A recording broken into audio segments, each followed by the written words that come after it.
নমস্কার বন্ধুরা, আমাদের চ্যানেলে আপনাদের স্বাগত জানাই।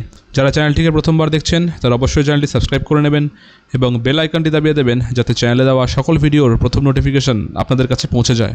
এসএসসির পরীক্ষা শেষ হয়ে গেছে আমরা জানি, তো এখন এই যে নতুন এসএলএসটি বা আমাদের সেকেন্ড এসএলএসটি যেটা বলছি আমরা, তো এই যে সেকেন্ড এসএলএসটি যেটা আমাদেরকে পরীক্ষা হয়ে গেল, সেই পরীক্ষা যে কত দূর পর্যন্ত শেষ পর্যন্ত টিকবে, সত্যি কথা বলতে এখন সেটা নিয়ে একটা সংশয় দেখা দিচ্ছে।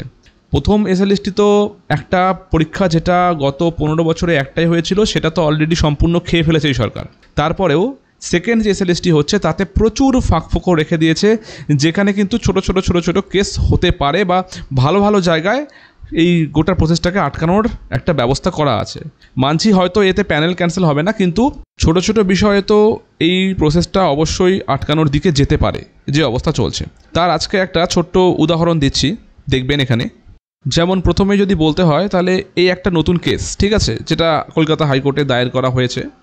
এবার এই কেসটির সম্পূর্ণ বিষয় সম্বন্ধে জানাচ্ছি। এটি একটা পয়েন্ট, যে পয়েন্টে অলরেডি এসএসসিকে ধরা হয়েছে। এটা হচ্ছে এক্সপিরিয়েন্সের ম্যাটার নিয়ে। এর আগেও একবার হয়েছে মানছি, বাট এই কেসটা একটু আলাদা, সামান্য আলাদা।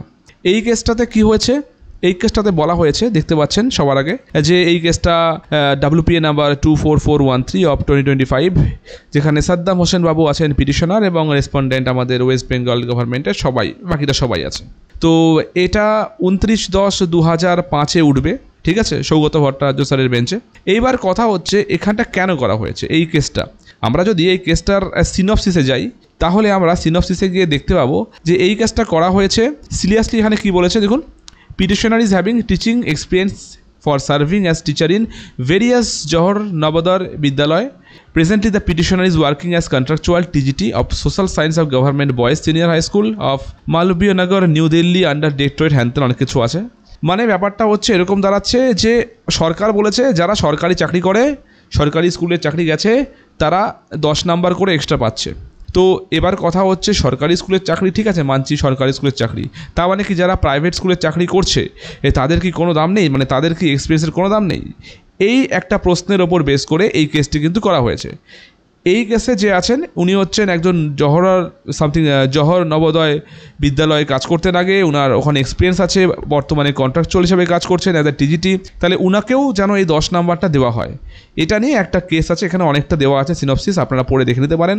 তো এই যে ম্যাটারটা করা হয়েছে কেস, এই কেসটা টোটালি একটা ভ্যালিড পয়েন্ট আছে। ইভেন এটাও বলা হয়েছে যে এই কেসটি দরকার হলে কিন্তু সুপ্রিম কোর্ট পর্যন্ত যাবে। এবার কেস থাকবে কি থাকবে না আমাদের সেটা বিচার্য বিষয় নয়, সেটা যারা জাজ আছেন তারা এটাকে নিয়ে ডিসাইড করবেন যে এটার কতটা ভ্যালিড পয়েন্ট আছে কি ভ্যালিড পয়েন্ট নেই। এটা হলো একটা জায়গা, এরকম অনেক জায়গা আছে।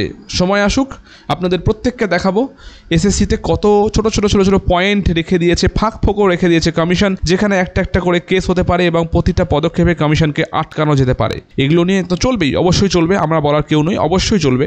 যাই হোক, তো এই ছিল কেসটির ব্যাপার, যে কেসটি সামনে উঠতে চলেছে একটা।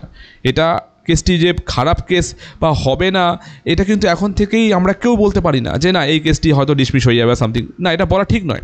যে কোনো মুহূর্তে কিন্তু এই কেসেরও একটা ভ্যালিড রিজন শো হয়ে জাজ হয়তো বলে দিল যে না যারা কন্ট্রাকচুয়াল আছে ওদেরকেও 10 নাম্বার দিতে হবে। তার মানে আলটিমেটলি কী হচ্ছে, 10 নাম্বার কারা পাচ্ছে সেই সংখ্যাটা এমনিতেই বাড়ছে। অলরেডি আগের দিন আমরা দেখেছি যে জাজ মহাশয় বলেছেন যে 10 নাম্বার কারা পাবে এটা যেন লিখিতভাবে দেওয়া হয়।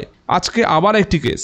তো আলটিমেটলি এই 10 নাম্বার নিয়ে কিন্তু অনেক নাটক চলছে, অনেক নাটক চলবে। এবার দেখার যে এই কেসে কী দাঁড়ায়। আজকের খবরটি এই পর্যন্তই, ধন্যবাদ।